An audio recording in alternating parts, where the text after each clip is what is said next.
Praise the lord. దేవుని పరిశుద్ధ ఉన్నత నామానికి మహిమ కలుగును గాక. పరమరక్షకుడును ప్రభు అయినటువంటి క్రీస్తు ప్రశస్తమైనటువంటి నామంలో ఇక ఉదయకాల సమయంలో శుభాలు ఆశీస్సులు తెలియపరుచుకుంటున్నాం. దేవుని సంగమా, మీకు మీ కుటుంబాలకు హృదయపూర్వక వందనాలు. అందరు బాగున్నారా? మీరు మీ బిడ్డలు కుటుంబాలు క్షేమకరంగా ఉండాలని ప్రార్థిస్తున్నాము. మీరందరూ కూడా ప్రార్థిస్తున్న రీతిని బట్టి వందనాలు. ఈ ప్రత్యేకమైనటువంటి కార్యక్రమంలో ప్రాముఖ్యంగా మన మధ్యకి దూర దేశం నుంచి వచ్చినటువంటి ఉమెన్ కంట్రీ నుంచి వచ్చినటువంటి మరి పెద్దలు, మన యొక్క సహోదరులు బ్రదర్ తిమోతి గారికి హృదయపూర్వక వందనాలు. వారిని మా సంఘానికి ప్రేమపూర్వకంగా ఆహ్వానిస్తున్నాను. వారిని ప్రత్యేక రీతిలో ఆహ్వానిస్తున్నాము. ఈ పుస్తక గుచ్చముల ద్వారా వారిని ప్రేమపూర్వకమైనటువంటి ఆహ్వానాన్ని తెలియపరుచుకుంటున్నాం. దేవుడు వారిని, వారి పరిచర్లను మరి దేవుడు దీవించాలని మనసారా కోరుకుంటున్నాను. God bless you sir. ఈ సమయం ముందు మనం వాక్య ధ్యానంలోనికి వెళ్దాము. పరిశుద్ధ లేఖన భాగాలను ఒకసారి మనము తిలకిద్దాం. దేవుని వాక్య ధ్యానంలోనికి వెళ్ళకున్నప్పుడు చిన్న ప్రార్థన చేసుకుని వాక్య ధ్యానాన్ని మనము నేర్చుకుందాం. పరిశుద్ధుడైన తండ్రి, ఘనమైన యెహోవా, నీ శ్రేష్టమైన ఘనమైన నామంలో నీకు వందనాలు తెలియజేస్తున్నాము. ప్రభువా, మా దేవ, మా రక్షక, నీకు స్తోత్రాలు. ఈ యొక్క సమయంలో నాయన నీ వాక్యాన్ని విత్తడానికి మాకు సమయాన్ని ఇచ్చారు, మీకు వందనాలు. మా మధ్యలో పెద్దలు, సహోదరులు తిమోతి గారి బట్టి నీకు స్తోత్రాలు, సంఘాన్ని బట్టి నీకు వందనాలు. రవి సమయంలో మరి మోషే రాసినటువంటి ధర్మశాస్త్రం గురించి కొన్ని విషయాలు నీ బిడ్డలకు వివరించాలని ఆశపడుతూ ఉండగా మా అందరితో మీరు మాట్లాడండి. వాక్యమైనటువంటి ప్రభు మీరే వాక్య మర్మాలను తెలియపరిచి సహాయం చేయమని ఘనత, మహిమ, ప్రభావాలు మీకు ఆరోపిస్తూ యేసయ్య అతి శ్రేష్టమైన నామములో ప్రార్థించి మనల్ని అడిగి పొందుకునిచ్చున్నాం తండ్రి. Amen, amen. మరొకసారి ఈ యొక్క సమయం ముందు ప్రత్యేకంగా మీ అందరికి కూడా హృదయపూర్వక వందనాలు. మోషే తన రాత ద్వారా రాసినటువంటి మోషే ధర్మశాస్త్రము అనేటువంటి అంశం నుంచి కొన్ని మాటలు మనము నేర్చుకుందాం. మోషే రాసినటువంటి ధర్మశాస్త్రము, మోసే వ్రాత ద్వారా రాయబడినటువంటి గ్రంథం గురించి మనం ఈరోజు నేర్చుకొనబోతున్నాం. దేని గురించి అండి? మోషే రాసినటువంటి ధర్మశాస్త్రము, మోసే చేత రాయబడినటువంటి ధర్మశాస్త్రము. ద్వితీయోపదేశకాండము 31వ అధ్యాయము 9వ వచన భాగము. ద్వితీయోపదేశకాండం, ద బుక్ ఆఫ్ డిటార్నమీ, ద్వితీయోపదేశకాండము 31వ అధ్యాయము 9వ వచన భాగాన్ని మనము తిలకిద్దాం. చూడండి, 31వ అధ్యాయము ద్వితీయోపదేశకాండము 9వ వచన భాగం 31:9లో ఈ విధముగా మాట్లాడుతున్నారు. 31:9 చదువుతున్నాను. మోషే ఈ ధర్మశాస్త్రమును రాసి యెహోవా నిబంధన మందసమును మోయు యాజకులైనటువంటి లేవీయులకును ఇశ్రాయేలీయుల పెద్దలందరికీ దానిని అప్పగించి వారితో ఇట్లా నేను ఏంటండి, మోషే ఈ ధర్మశాస్త్రమును రాసి యెహోవా నిబంధన మందసమును మోయు యాజకులైనటువంటి లేవీయులకు ఇశ్రాయేలు పెద్దలందరికీ దాన్ని అప్పగించి వారితో ఇట్లా అన్నారు. ప్రతి 7వ సంవత్సరమున అనగా నియమింపబడిన గడువు సంవత్సరమున నీ దేవుడైన యెహోవా ఏర్పరచుకున్న స్థలం యందు ఇశ్రాయేలులందరూ ఆయన సన్నిధిని కనబడి పర్ణశాల పండుగను ఆచరించినప్పుడు ఇశ్రాయేలులందరి ఎదుట ఈ ధర్మశాస్త్రము ప్రకటించి వారికి వినిపింపవలెను. ఈ ధర్మశాస్త్రము ప్రకటించి వారికి వినిపింపవలనని దేవుని వాక్యము చెప్పబడుతూ ఉంది. దేవుని ప్రియ బిడ్డలారా, దేవుని సంగమా, దేవుని విశ్వాసులారా, దేవుని భక్తులారా, దేవుడు మోషే గారు ద్వారా రాయించబడినటువంటి మోషే ధర్మశాస్త్రము మరి ఇక్కడ చెప్పబడుతుంది. ఈ 31వ అధ్యాయంలోనే, ద్వితీయోపదేశకాండం 31వ అధ్యాయము 24వ వచన భాగాన్ని కూడా ఒకసారి చూద్దాం. ఈ ధర్మశాస్త్ర వాక్యములు ఏంటండి? ఈ ధర్మశాస్త్ర వాక్యములు మోషే గ్రంథమందు శాంతంగా వ్రాయటం ముగించిన తర్వాత మోషే యెహోవా నిబంధన మందసము మోయి లేవీయులను చూచి ఆజ్ఞాపించినది ఏమనగా, మీరు ఈ ధర్మశాస్త్ర గ్రంథము తీసుకుని మీ దేవుడైన యెహోవా నిబంధన మందసపు ప్రక్కన ఉంచుడి. నిబంధన మందసము ప్రక్కన ఈ ధర్మశాస్త్రాన్ని ఉంచండి అని మోషే చెప్తూ ఉన్నారు. దేవుని ప్రియ బిడ్డలారా, యేసు ప్రభు అయినటువంటి తండ్రి అయినటువంటి దేవుడు మనకిచ్చినటువంటి నిబంధన ఆజ్ఞల పలకల పక్కన, దేవుని యొక్క నిబంధన ఆజ్ఞలు, దేవుడిచ్చినటువంటి 10 ఆజ్ఞల పక్కన ఈ మోషే చేత రాయించినటువంటి మోషే ధర్మశాస్త్ర గ్రంథాన్ని పక్కన ఉంచమని యాజకులకు, లేవీయులకు మోషే చెప్పడం మనం ఇక్కడ చూస్తూ ఉన్నాము. దేవుని ప్రియ బిడ్డలారా, మరొక వచ్చిన భాగం మనం చూస్తే లేవీయులకు రాసినటువంటి గ్రంథములో 7వ అధ్యాయము, లేవియ గ్రంథము 7వ అధ్యాయము 37, 38 వచనాలు మనం చూద్దాం. లేవియ కాండము 7వ అధ్యాయము 37 నుంచి 38 వచనాలు. 7వ అధ్యాయము, the book of Levites, Levitical chapter 7 and 37, 38 verses. లేవియ కాండము 7వ అధ్యాయము 37, 38 వచనాలు ఈ విధంగా రాయబడి ఉన్నది. చూడండి, 37వ అధ్యాయము లేవి కాండము 37, 38 వచనాల్లో ఈ విధంగా రాయబడి ఉన్నది. వీటిని ఇశ్రాయేలుల వారికి ఇవ్వాలని యెహోవా వారిని అభిషేకించిన దినమున వారి తరములకు నిత్యమైన కట్టడ నియమించెను. ఇది దహన బలిని గూర్చియు అపరాధ పరిహారార్థపు నైవేద్యమును గూర్చియు పాప పరిహారార్థ బలిని గూర్చియు అపరాధ పరిహారార్థ బలిని గూర్చియు ప్రతిష్ఠిత ఆత్మలను గూర్చియు సమాధాన బలిని గూర్చియు చేయబడిన విధి. ఇశ్రాయేలుల యెహోవాకు అర్పణములను తీసుకుని రావాలని సీనాయి అరణ్యములో ఆయన ఆజ్ఞాపించిన దినమున యెహోవా సీనాయి కొండ మీద మోషేకు అలాగుననే ఆజ్ఞాపించెను. దేవుని వాక్యం చెప్పబడుతుంది. కనుక మోషే ధర్మశాస్త్రంలో రాయబడినటువంటి ఈ వాక్యాలు ఆచార ధర్మశాస్త్ర సంబంధమైనవి. నిర్గమకాండము 24వ అధ్యాయము 27వ వచన భాగంలో, నిర్గమకాండము 34వ అధ్యాయము 27వ వచన భాగం, 34వ అధ్యాయము 27 గ్రంథము రాయబడింది. అది దేవుని యొక్క పరిశుద్ధమైనటువంటి నిబంధనలు కలిగినటువంటి గ్రంథముగా చెప్పబడుతూ ఉంది. దేవుని ప్రియ బిడ్డలారా, దేవుని భక్తులారా, దేవుని విశ్వాసులారా, మోషే ద్వారా రాయబడినటువంటి గ్రంథము ఆచార ధర్మశాస్త్ర గ్రంథముగా చెప్పబడింది. దేవుడు తన స్వహస్తాలతో రాయబడిన గ్రంథము దేవుని యొక్క పదార్థులుగా చెప్పబడుతూ ఉంది.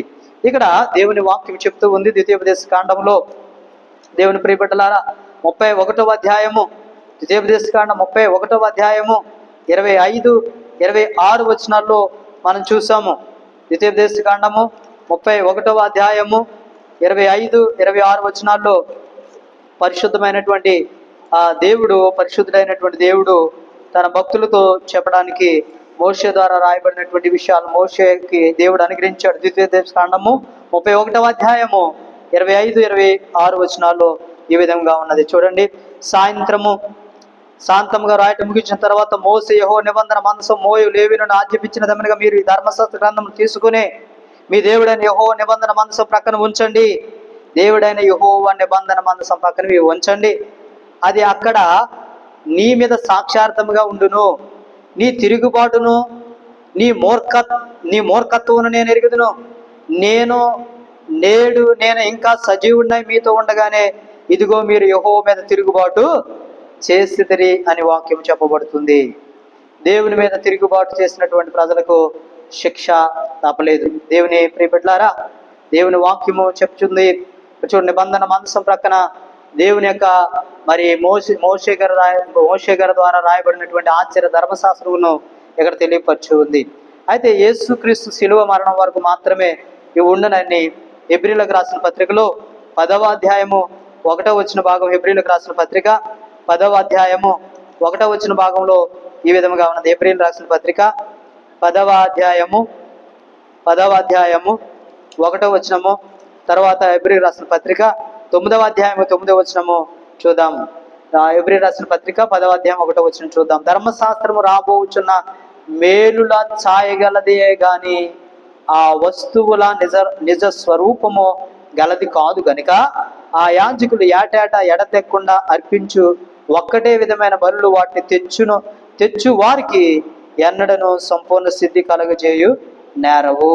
అంటే ఈ ధర్మశాస్త్రం రాబోవు తరముల విషయమే. రాబోచున్నటువంటి మేలులు ఛాయలు గలదే గాని ఆ వస్తువు నిజ స్వరూపం గలది కాదు గనుక అని దేవుని వాక్యము చెప్పబడుతుంది. అదే హెబ్రీలు రాసిన పత్రికలో 9వ అధ్యాయం 9వ వచనం కూడా ఇక్కడ మాట్లాడుతున్నారు. చూడండి, ఆ గుడారము ప్రస్తుత కాలమునకు ఉపమానముగా ఉన్నది. ఈ ఉపమానార్థంగా బట్టి మనస్సాక్షి విషయములో ఆరాధకునికి సంపూర్ణ స్థితి కలుగజేయలేనటువంటి అర్పణలు బలులు అర్పించబడుచున్నవి.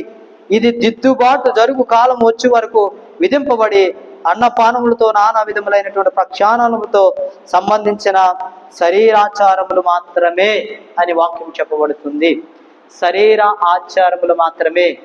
మోషే తన యొక్క ప్రజలకు మోషే ద్వారా రాయబడినటువంటి ఆ విధులు, ఆ యొక్క ఆచార సంబంధమైనటువంటి ఆ విషయాలను దేవుడు మోషే ద్వారా తెలియపరిచి మోషే గారికి జ్ఞానం ఇచ్చి వారు ఎలా జీవించాలి, ఎలా నడుచుకోవాలి, వారి కట్టుబాట్లు, వారి విధానాలు, వారి కట్టడలు, వారు ఆ ఇశ్రాయేల్లో జనాంగము నివసించేటువంటి ఆ సమయంలో వారు ఏ విధమైనటువంటి కట్టుబాట్లు కలిగి జీవించాలి, ఎటువంటి విధులను కలిగి జీవించాలి, ఎటువంటి ఆచార సంబంధమైనటువంటి నియమాలు వారు పాటించాలో మోషే గారి ద్వారా దేవుడు చక్కగా ఇక్కడ తెలియపరచడము జరిగింది. అయితే క్రీస్తు శిలువ మరణం వరకు కూడా ఇవి ఉన్నవన్నీ చెప్పబడుతుంది. అయితే కొలస్సీలకు రాసిన పత్రికలో పరిశుద్ధమైన లేఖనాలు 2వ అధ్యాయము, కొలస్సీలకు రాసిన పత్రిక 2వ అధ్యాయము 14-17 వచనాలు. కొలస్సీలకు రాసిన పత్రికలో 2వ అధ్యాయము 14-17 వచ్చిన భాగాలు ఒకసారి చూద్దామండి. పరిశుద్ధ లేఖనాలు వేటిని కొట్టివేయబడ్డాయో పరిశుద్ధ లేఖనాలు తెలియచేస్తున్నాయి.